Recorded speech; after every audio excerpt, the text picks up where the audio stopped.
It's finally time for the build video of my first ever Master Chassis lightsaber. This video documents my process of installing the Rey Scavenger lightsaber from the Saber Armory with the Goth 3 Designs Master Chassis, with a few experimental upgrades that made everything way more difficult. I don't know why I do that to myself.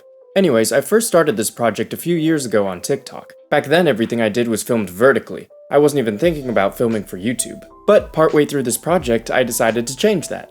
Unfortunately, that means there's a few parts of this build that aren't going to be included in this video, such as the weathering for the brass chassis parts, cutting the rods and tubes, and upgrading the emitter pedals with more movie-accurate, heat-treated steel ones. So if you want to see those parts of the install, they mostly exist in short-form content either on TikTok or YouTube.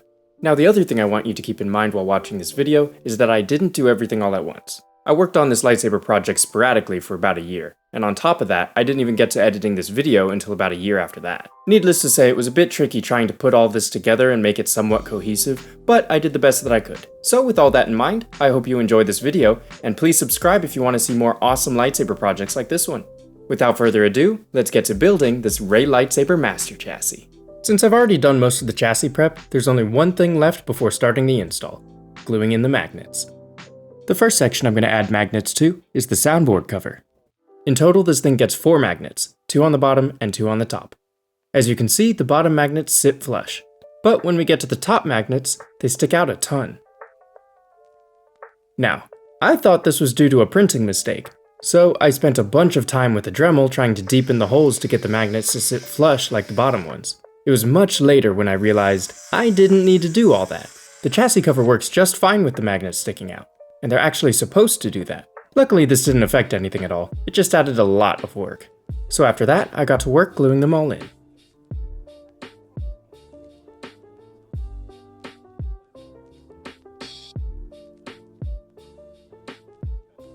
For the glue, I used Loctite, and I used a resistor leg to help apply it in the holes easier.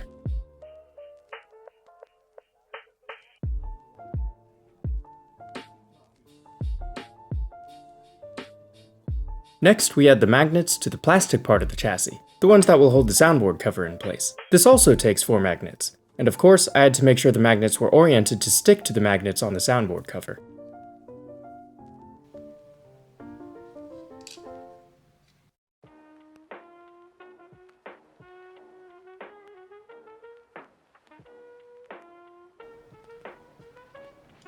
Now that that's all done, let's give it a test.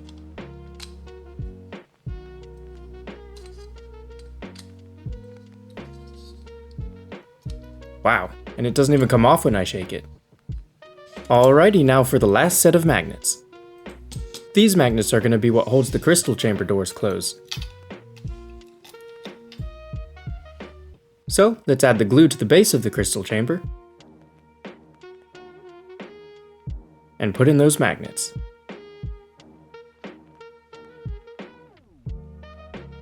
Now for the 2 doors.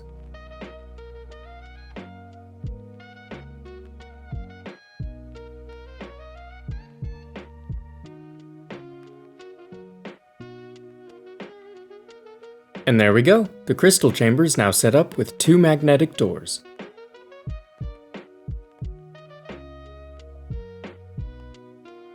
Let's reassemble the chassis a bit and check out how it works.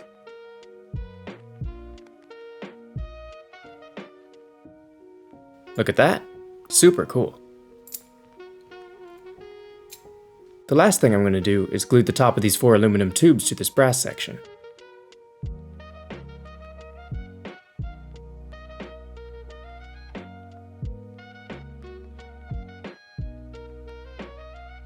And with that, all the chassis prep is finally completed. The brass is weathered, all the rods and tubes are cut, and the magnets are glued in and holding strong. Even the soundboard cover is working great, despite the completely unnecessary dremeling I did. Seriously, it's crazy how strong these little magnets are. It's now time for the most important part of this lightsaber build: choosing a Kyber crystal.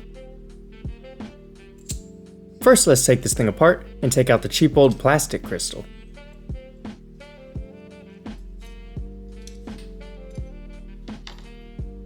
Yeah, definitely don't want that in there. But we can't throw it away just yet. I have to use it to help weed out what crystals I can use. This crystal is just about the right height, so let's see if it fits. Nope, just a bit too fat. So all these guys gotta go.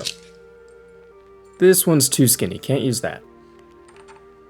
And this one kinda works, but I think I want it to be a bit thicker still. Nope. Nope. Definitely not. And looks like this isn't it either. There we go. That's exactly what I'm looking for. Let's put the chamber together and see if it still works. The biggest test is if the spinning piece will fit around it. Perfect. Looks like we found our Kyber crystal. We are finally ready to install the electronics. I've never made a Master Chassis lightsaber before, so this is probably going to be difficult. But I know we start from the top, so let's begin there. And because I love to make my life difficult, I'm going to be using all black wires for this project. This is going to be a nightmare. But let's begin this nightmare with pre-soldering the pads for the rotary chassis PCB.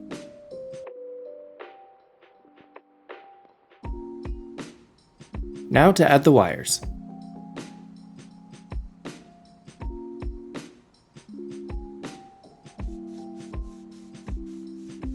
I'm going to add these 2 accent pixels. Hopefully this will light up the top section where the motor is.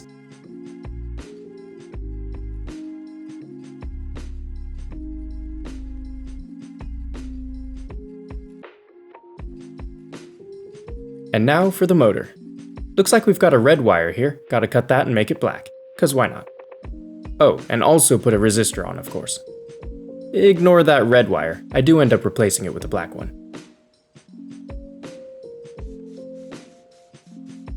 But now to glue the motor in.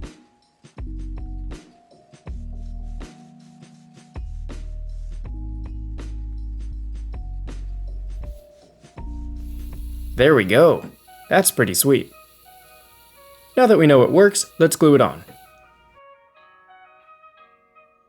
Gotta be super careful not to get any in the motor.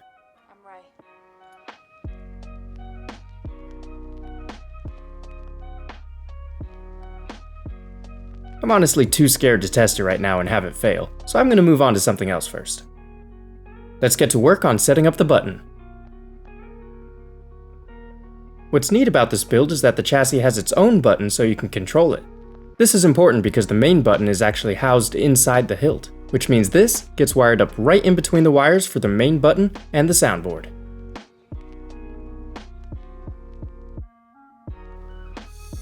Oh, thank God, the motor still works. It is now time for the most difficult and frustrating part of this entire lightsaber build, lighting up the crystal chamber. Now, there's a couple reasons why this was such a massive pain. The first is modifying the crystal pixel. For it to fit in the chassis, it has to be sanded down a ton, not just the sides, but also the bottom where the pads are. If you don't, the solder pads touch the brass inside the chassis and it'll fry itself when it turns on. So if you don't file it enough, it'll fry itself. If you file it down too much, it just straight up breaks and won't work. It's an absolute nightmare. Now for the second reason this section sucked. This is the smallest pixel strip I could find. My plan was to put this underneath the crystal to light up more of the chassis. The thing is, I've never used one of these before, and the chassis isn't really designed for what I'm trying to do.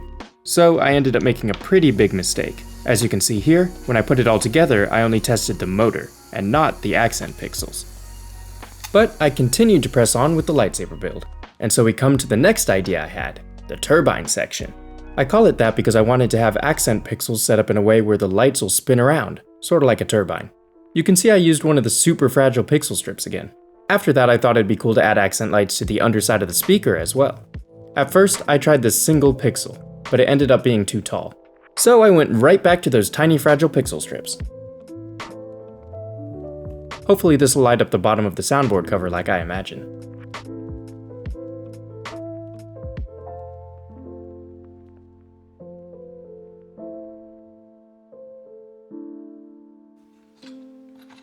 And as you can see, even with the pixels, the speaker still fits. Now it's time to bring it all together. I've gotten every piece of this lightsaber wired up and installed in their place in the chassis. And now there's only one thing left to do. Let's install the soundboard.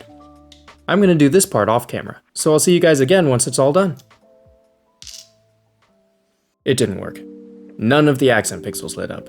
So I went ahead and built a makeshift testing kit, and now I'm testing each individual part so I figure out how to do it right, starting with the accent strip under the crystal pixel. The main thing I wanted to solve was to get light on all sides of the chassis with a single strip, which is why I tried curving the pixel strip. But the strips are way too fragile. It's a miracle I even got that to work. After more experiments, I determined I had to keep this pixel strip straight, but I could diffuse it with sanded clear heat shrink, and it saved space for wires. While I was experimenting, I also figured out how to insulate the pixels better from the brass. I just added some E6000 to the brass parts the pixels will be touching. After I figured all that out, I went ahead and redid it, but with a longer strip this time. I actually made it too long, so I had to cut it down later. But here's how everything looks so far.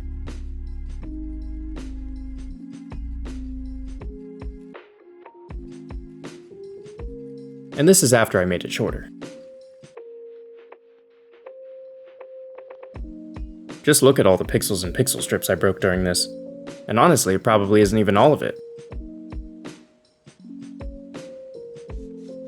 In total, I think I've built and rebuilt this thing about 3 times, but after all that, it finally works. Wow. I can't believe I actually got it all to work, especially with all the extra accent pixels I added.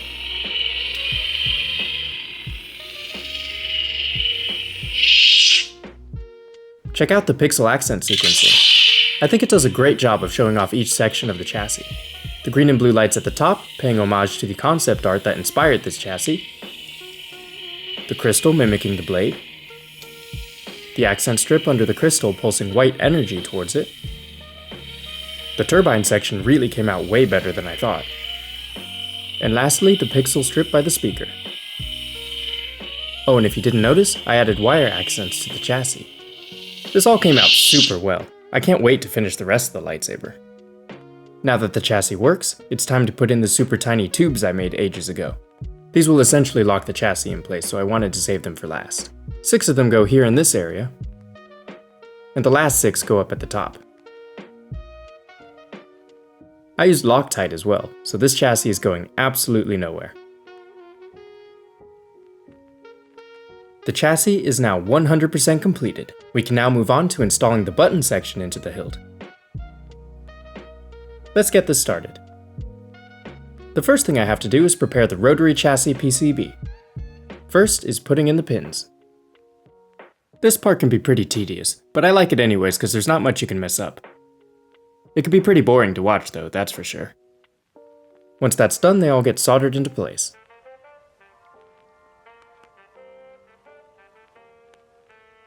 Okay, that's completed. We'll put that off to the side for now and get to work on the NeoPixel connector. I'll save you guys some time and speed through the setup, since it's pretty much the same as the other connector.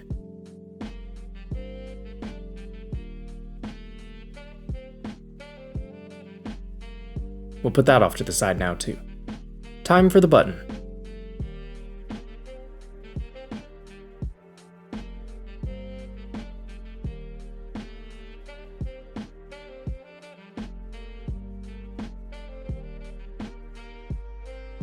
Alright, and that'll go into the chassis. I'll have to cut the extra legs off for it to fit. This here is the lever that'll press the button. It needs to be able to slide through here smoothly, so I'm gonna have to sand it down. Now to glue in the magnets. These will help spring the lever back after the button has been pressed, so the magnets on the lever have to be opposite to the ones that go in the chassis.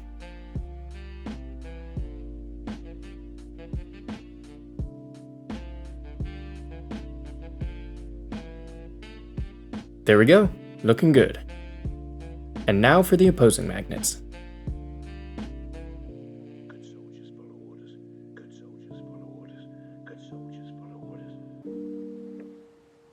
Next is the rod that'll hold in the lever and allow it to swing. 15 millimeters, perfect. I'll need a second one too, you'll see why in a bit. Okay, so I learned this the hard way, but you see how the lever has a lower side and a higher side? The lower side goes over the button. I believe this is to allow the emitter mechanism to open up more before the button gets pressed, so you have room to put the blade in. Here's what the other rod was for. Now let's install the NeoPixel connector. I went ahead and put on the lens already.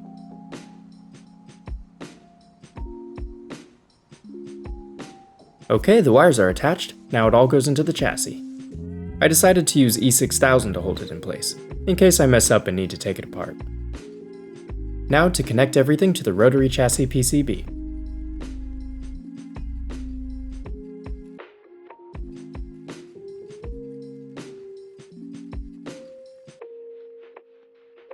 There we go! The button and NeoPixel part of the chassis is complete. I've got everything glued in, so it should all be ready to go, but before I put it into the hilt, I have to test it to make sure it all works. Here we go. Hopefully this doesn't ruin everything.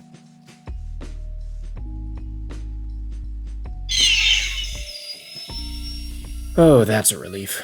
Testing things is always terrifying.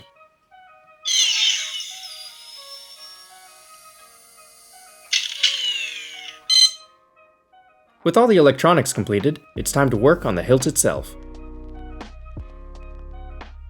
To start, I'm going to go ahead and take this thing apart almost completely. There's a few reasons why I have to do this. In order to install the button section into the hilt, I need to access the set screw that's hidden away in here. That's the first reason. The other reasons are way more annoying, but have to be done in order to get everything to work right. It all comes down to getting the emitter mechanism to work smoothly. You see, in order for the emitter mechanism to open up the pedals, the cog needs to be turned just like in the movie. If there's too much friction, not only is it really annoying, it also prevents the cog from bouncing back after pressing the button. So when you turn the wheel to press the button, it just stays there, and the button is constantly pressed. Obviously we can't have that, so I have to find ways to fix it.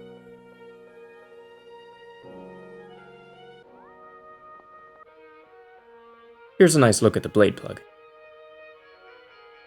Alright, so here's how it works. 3 screws go in here where the washers are, and when the wheel turns it pushes a cylinder upwards.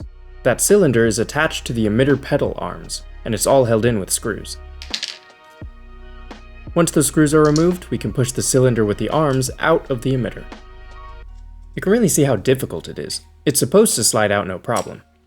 So I went ahead and cleaned up the cylinder and added a bunch of WD-40.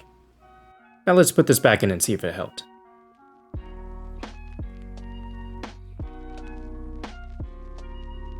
I mean, kind of, but not much. The next thing that should help a lot is sanding down the inside of the washers I showed you earlier. I also put WD-40 on this thing, so now there's no excuse. It should definitely be lubricated enough. But now we can set up the button chassis. Just gotta line it up and slide it in. Just tighten the set screw, and it's all secure. Let's put the emitter back on and see if all the work paid off.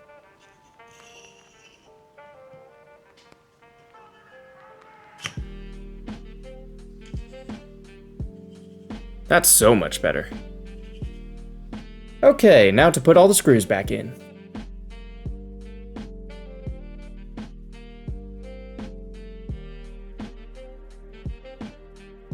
The final thing that has to be done for this entire project to be complete is to replace these 4 screws in the pommel. The original screws that came with the hilt were all much too long, so they stuck out into the hilt and prevented the chassis from sliding in all the way. So I went to the saber armory and bought replacement screws that are much smaller. Here's a better look at what I'm talking about. Luckily I didn't have to cut mine, that would have been difficult. Let's put these guys in.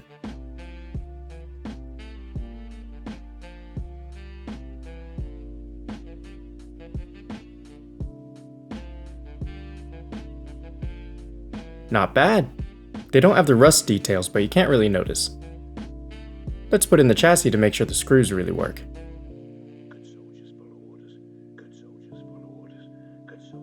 And would you look at that? Perfect. With the addition of those 4 little screws, I think I can safely say that this lightsaber project is fully complete. It took me a long time to get this project done, and even longer to get this video posted, but in the end, I think it was worth it. Over a year later, I finally got around to filming a showcase of the finished product. So let's take a closer look at my first ever Master Chassis. Welcome.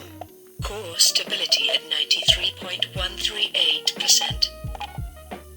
With all the experimenting I did with this, I'm surprised it came out so well. It's still not perfect though. For one, the pixels in the top seem to have burned out. I also made a mistake when wiring the super small pixel strips, so now the last pixel in each strip is forced to mimic the next pixel it's attached Ready to. for command. You can really see it with the light under the crystal pixel.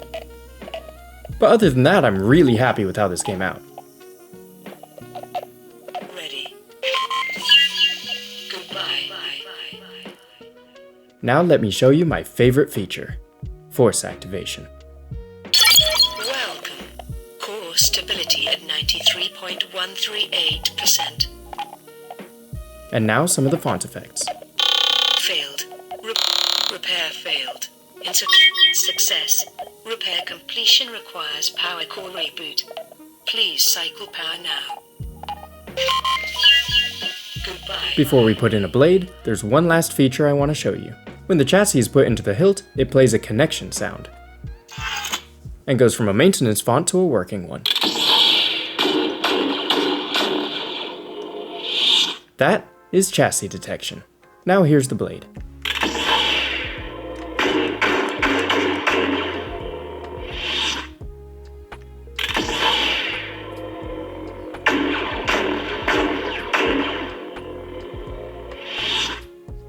Thank you all so much for watching this lightsaber build. I am incredibly grateful to have this opportunity to make such amazing lightsabers like this one.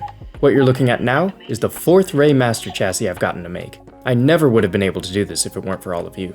And as you might be able to tell, I've improved it a lot since the first time. Core stability at 93.138%. Ready. I want to thank you all so much for supporting me. Thank you to everyone who watches my videos and to everyone who has trusted me to build a lightsaber for them. You guys are the reason I can do all this. It's gotta be pretty hard to top this build, but I'll definitely try my best. Core stability confirmed. Maintenance mode deactivated.